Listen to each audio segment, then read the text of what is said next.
अलख ज्योति बाबू महाराज की इस पावन भूमि में मैं अपनी बात शुरू करने से पहले बाबू महाराज से प्रार्थना करना चाहूंगा कि इस क्षेत्र पर हमेशा आपकी कृपा बनी रहे और साथ ही मैं ईश्वर से भी प्रार्थना करना चाहूंगा कि इस हमारे क्षेत्र पर, इस क्षेत्र के क्षेत्रवासियों पर हमेशा आपकी दया दृष्टि बनी रहे। हमारे बीच में विराजमान संत श्रोमणी संत शीतलदास जी महाराज और यहाँ उपस्थित सभी संतगण, मैं सभी के चरणों में नमन करता हूँ। आदरणीय बैसला जी, आदरणीय मावई जी, सिरसा से पहुंचे हुए आदरणीय ऊर्जा साहब, हमारी नगर परिषद झुंडपुरा की अध्यक्ष आदरणीय मनीषा बल्ली सोनी जी, इस वार्ड के पार्षद भाई रघुराज सिंह जी, भाई श्यामा केवट जी, सभी पार्षदगण और मारसा यूपी से जो पधारे हुए हैं, उपस्थित मेरे सभी सम्मानित बुजुर्गों, नौजवान साथियों, दोस्तों, बंधुओं, माता बहनों एवं छोटे छोटे नौजवान मासूम बच्चों, साथियों, आप काफी लंबे समय से हमारे तमाम सारे नेता साथियों के ख्याल सुन रहे हैं। हमारे तमाम सारे नेता साथियों ने अपनी बात आप लोगों के बीच में रखी है। मुझे भी सौभाग्य प्राप्त हुआ है आपके बीच में अपनी बात कहने का। इसके लिए मैं धन्यवाद करना चाहूंगा आदरणीय संचालक भाई छावे जी को कि आपने मुझे इस मंच पर आमंत्रित कर दो शब्द बोलने के लिए कहा है। मैं आपको बता देना चाहता हूं मेरे साथियों, मैं कोई नेता नहीं हूं। मैं एक छोटे से परिवार से, छोटे से गांव का रहने वाला हूं। मेरे मात्र केवल 2.25 बीघा जमीन है। मेरे गांव में 1 बीघा जमीन की कीमत केवल 3.5 लाख रुपए। उसके अलावा मेरे पास कुछ नहीं है। लेकिन मैं धन्यवाद देना चाहूंगा आप सब लोगों को।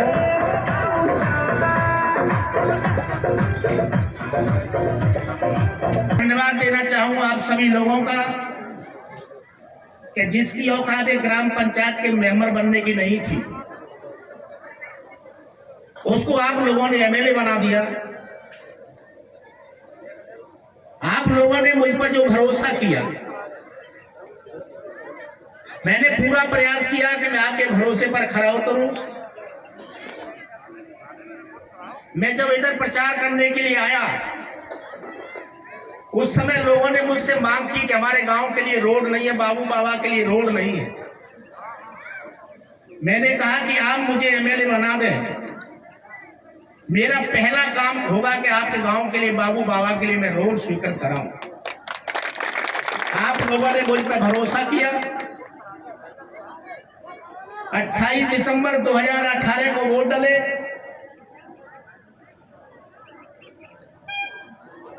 10 नवंबर को परिणाम घोषित हुआ। 15 को हमारी सरकार बनी। 2019 में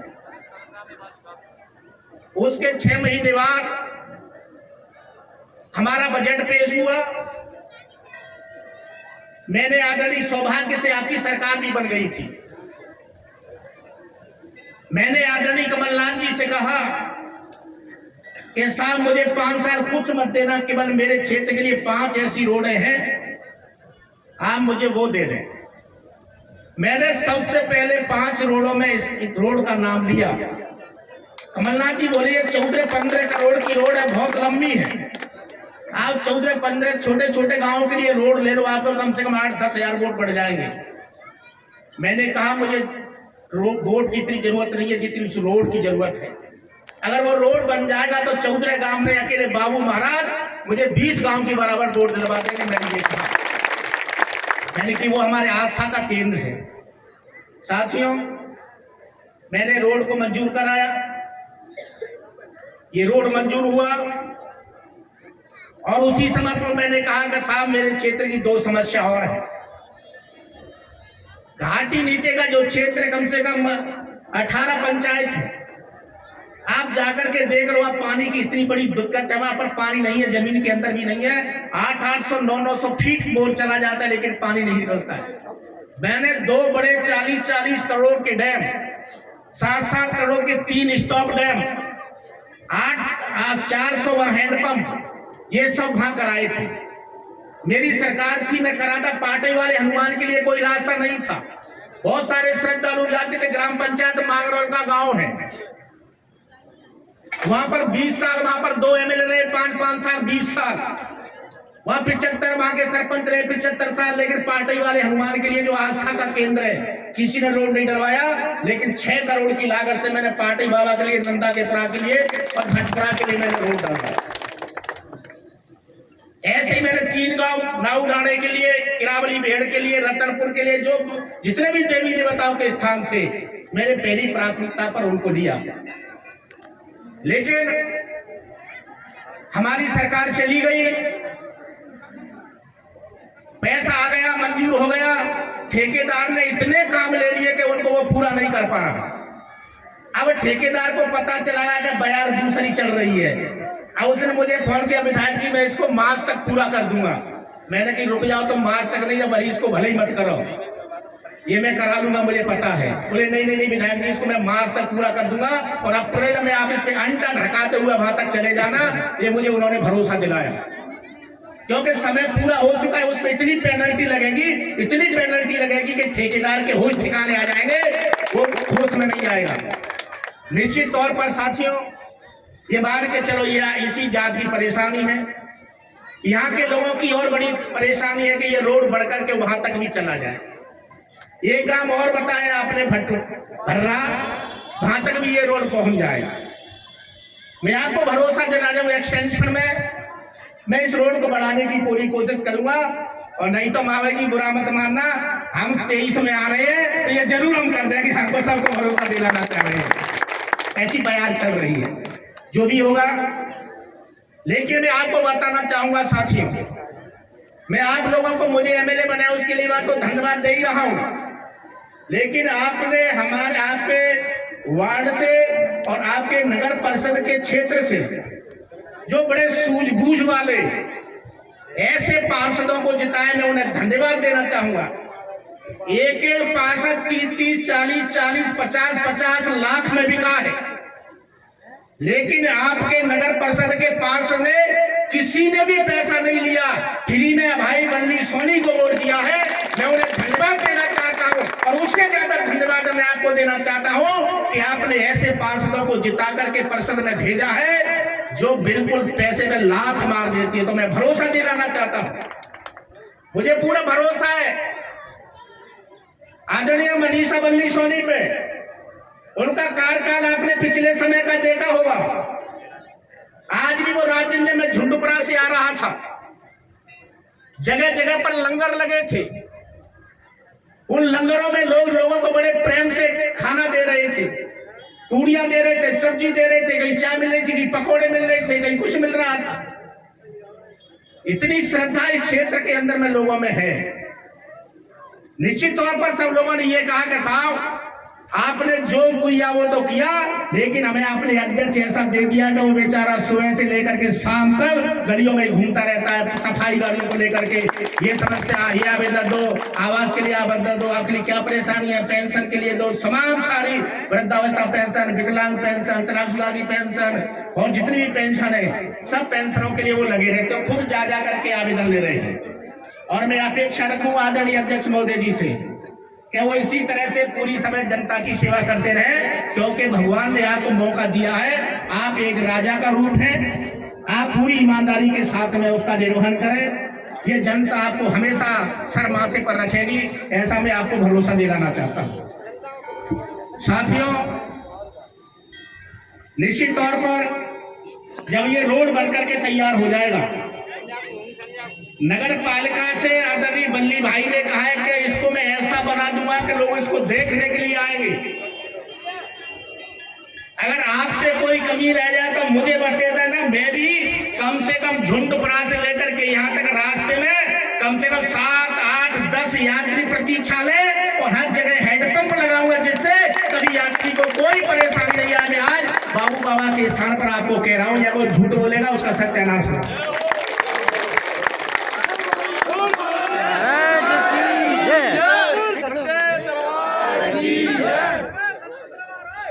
जिसने मुझे जमीन से उठा करके और मध्य प्रदेश की सबसे बड़ी अदालत में मुझे भेजा है, क्या मुझे मेरा दायित्व नहीं बनता है? तो उनके लिए मुझे ये सब कुछ करना चाहिए, जरूर करना चाहिए और मैं करूंगा। निश्चित तौर पर आप लोगों की जो अपेक्षाएं होंगी, आपने जो भवन की बात की कि यहाँ पर एक बहुत बड़ा कोई भवन होना चाहिए,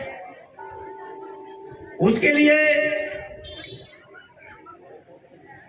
आपका अध्यक्ष आपके बीच में है।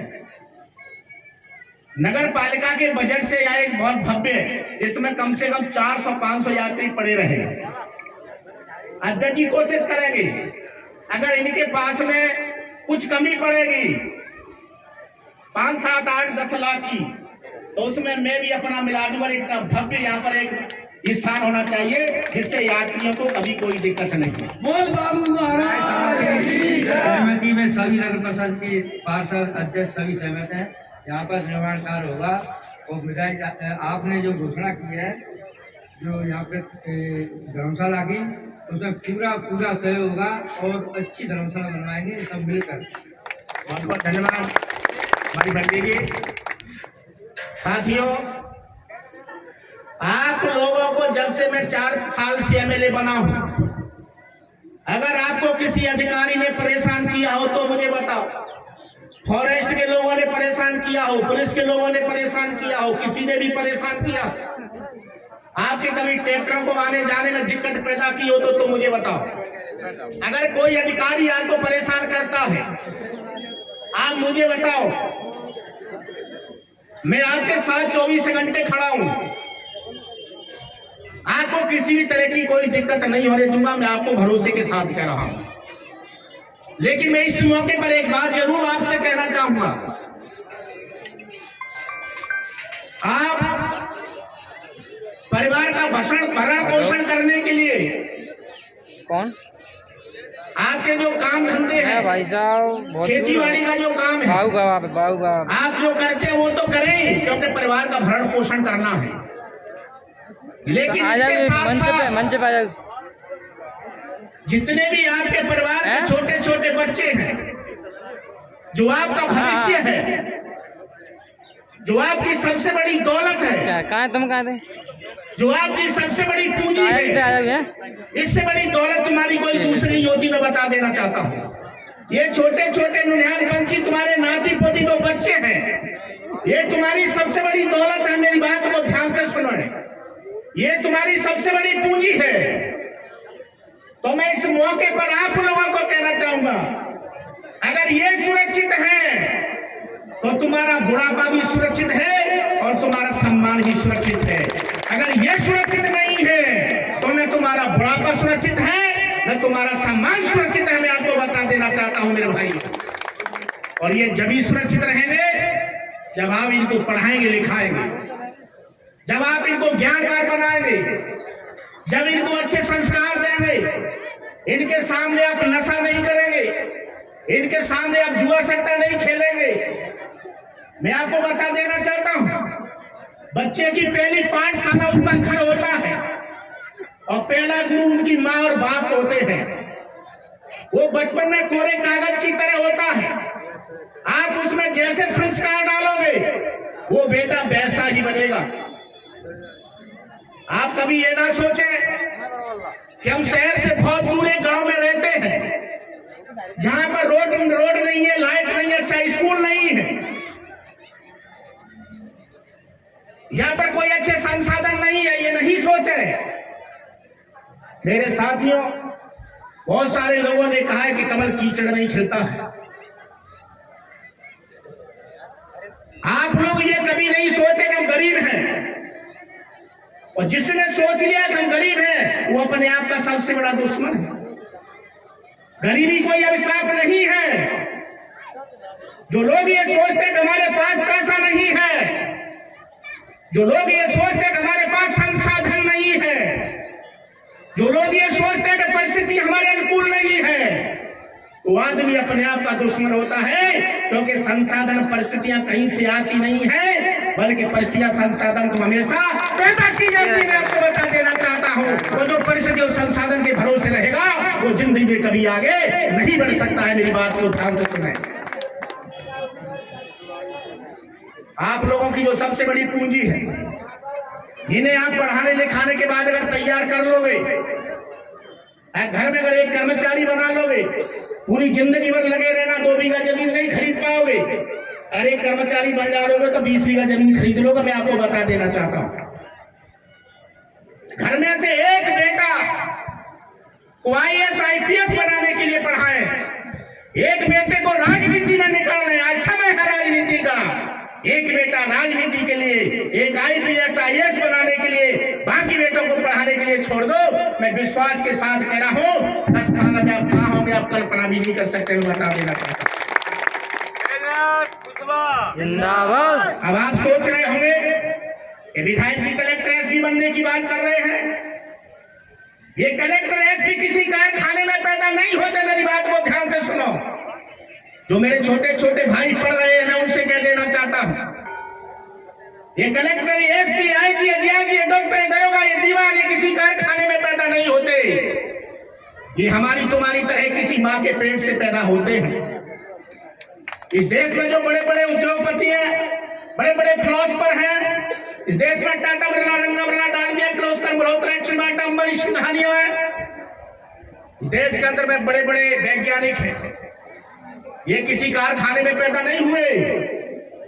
ये हमारी तुम्हारी तरह किसी माँ के पेट से पैदा हुए, लेकिन उस परिवार में उनको संस्कार अच्छे मिले, उनको रास्ता दिखाया गया।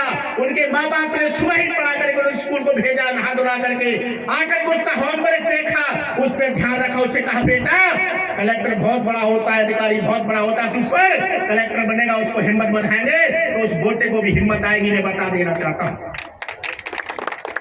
दुनिया का कोई भी युद्ध तोपों तलवारों से नहीं जीता जाता। युद्ध हमेशा हौसलों से जीता जाता है।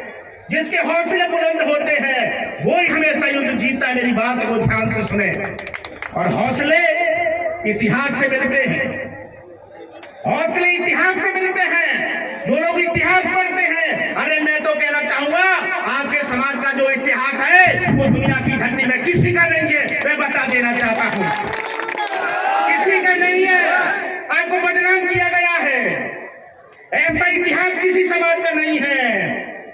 जिस समाज में लक्ष्य ज्योति बाबू महाराज जैसे पैदा हुए, देवनारायण जी समाज में पैदा हुए हो,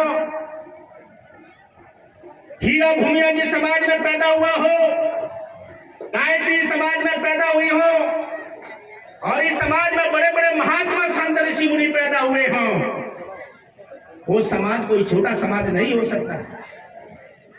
इतिहास उठा करके देखो।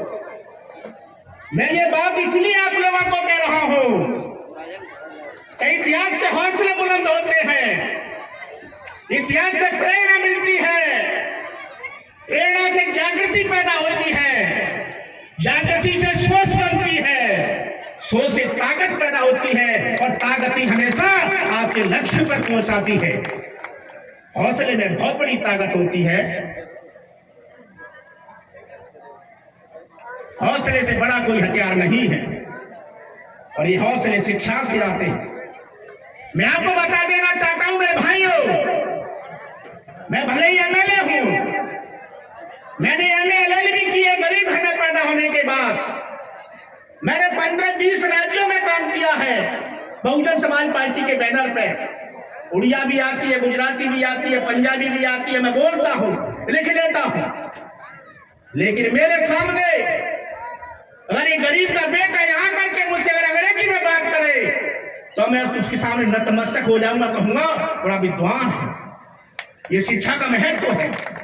कितना भी बड़ा आदमी हो, अगर छोटे गरीब का बेटा अगर उससे इंग्लिश में बात करना शुरू कर दे या इंग्लिश में बात करोगे, आप सब उसकी मुंह की तरफ देखोगे कि नहीं देखोगे? सही है। ये शिक्षा की वजह से है। इसलिए मैं आपको कह देना चाहता हूं कि शिक्षा वो शेरनी का दूध है जो पिएगा दहाड़ेगा। इंफॉर्मेशन इज द पावर, जानकारी ताकत होती है। अगर हमारा सत्यानाश हुआ है, अगर हमारा ठहरास हुआ है, अगर हमारी अवनति हुई है, अगर हमारी दुर्गति हुई है, तो इसका केवल एक ही कारण शिक्षा। हम लोग पढ़े लिखे नहीं थे। आज हम पढ़े लिखे होते तो जाने कहां होते। ये सब शिक्षा की वजह से हुआ है, क्योंकि ये बात 1827 में महात्मा ज्योतिबा फुले ने कहा था कि शिक्षा बिना मति खोई, मति बिना गति खोई, गति बिना नीति खोई, नीति बिना संपत्ति खोई, संपत्ति बिना हुए ध्वस्त। और इतने अनर्थ केवल एक अविद्या के कारण हुए, केवल एक अविद्या के कारण। विद्या कितनी महत्वपूर्ण है। विश्व के महान संत जिन्हें तथागत की उपाधि मिली, दुनिया के सबसे ज्यादा देशों में जिसे लोग मानते हैं बौद्ध धर्म, उस धर्म के जनक तथागत गौतम बुद्ध ने कहा कि अत्यधिको भाव, अपना प्रकाश खुद बनो। इसका मतलब है ज्ञानवान बनो, प्रकाश की तरह चमकोगे दुनिया की धर्म में ध्रुव तारे की तरह। ये ईसा से 2500 साल पहले की बात है। बाबा साहब डॉक्टर अम्बेडकर ने कहा, जो दुनिया के 6 विद्वानों में नंबर 1 के पढ़े लिखे विद्वान थे, उन्होंने कहा शिक्षित बनो, संगठित रहो, संघर्ष करो। उन्होंने भी पहली बात शिक्षा की कही। इस देश के तमाम सारे महापुरुषों ने, तमाम सारे फिलोसफरों ने, तमाम सारे समाज सेवियों ने, तमाम सारे नेताओं ने हमेशा यही बात कही है कि बढ़ना है तो पढ़ना सीखो, बढ़ना है तो पढ़ना सीखो, और लड़ना है तो पढ़ना सीखो। ये बात कई लोगों ने कहा। अगर आपको आगे बढ़ना है तो पढ़ना पड़ेगा। निश्चित तौर पर साथियों, शिक्षा वो शेरनी का दूध है जो पिएगा दहाड़ेगा। शिक्षा में बहुत बड़ी ताकत होती है। इसलिए ये बात मैं इसलिए कह रहा हूं, आज अलख ज्योति बाबा की ये परम भूमि है, बाबू बाबा की। आप मेरे भाइयों बच्चों अपने मन में ये प्रतिज्ञा कर लो कि मुझे कलेक्टर बनना है, कि इंजीनियर बनना है, कि एसपी बनना है, कि डॉक्टर बनना है। आज आप प्रतिज्ञा कर लो, अपने संतों से आशीर्वाद लो, बुजुर्गों का आशीर्वाद लो, भाइयों का सहयोग लो, दिमाग से जो संकल्प किया उसे करने के लिए निकल पड़ो। दुनिया की कोई भी ताकत आपको आपके लक्ष्य पर पहुंचने से नहीं रोक सकती। मैं एक नहीं ऐसे हजारों उदाहरण बता दूं जिनके पास सुबह खाकर शाम को नहीं था, जो दूसरों की चिमनियों के उजाले में पढ़ते थे, दूसरों की किताबें मांग मांग करके पढ़ते थे। एक जोड़ी कपड़ा भी उनके पास नहीं था। इतिहास उठा के देख लो, Karl Marx, Lenin, Stalin, Pluto, मार्क्सो, इब्राहिम Lincoln, doctor Ambedkar, Mahatma Phule, Shiv Khera, APJ Abdul Kalam, ये ऐसे गरीब लोग थे जिनके पास सुबह खाकर शाम को नहीं था। डॉक्टर अम्बेडकर तो दूसरों की चिमनियों के उजाले में किताबों दूसरों से ले लेकर के पढ़ते थे, फीस भरने को पैसा नहीं था। लेकिन दुनिया के 6 विद्वानों में पहले नंबर के विद्वान थे।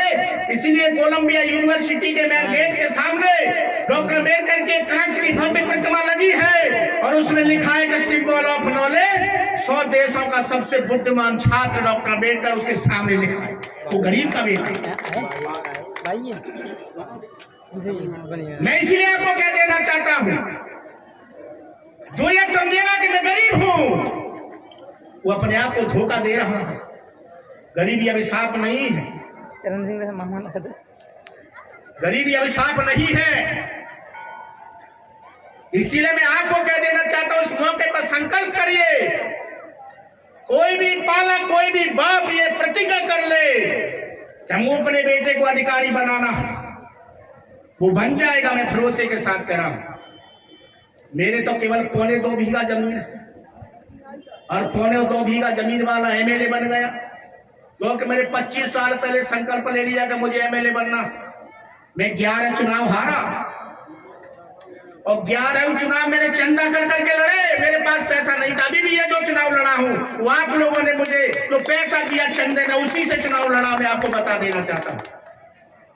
लेकिन प्रतिज्ञा के साथ, संकल्प के साथ, दृढ़ इच्छा शक्ति प्रबल होना चाहिए, पुरुषार्थ मजबूत होना चाहिए, हौसले बुलंद होना चाहिए, इरादा होना चाहिए, लक्ष्य होना चाहिए, उद्देश्य होना चाहिए। और जिस व्यक्ति के जीवन का कोई उद्देश्य नहीं है, जिसने जीवन में कोई अपना लक्ष्य नहीं बनाया, वो जिंदगी में कभी आगे नहीं बढ़ सकता। उसको रास्ता ही नहीं, उसने खो जाएगा मुझे क्या बनना है, मेरे जीवन का उद्देश्य क्या है, मुझे अपने जीवन में क्या करना है।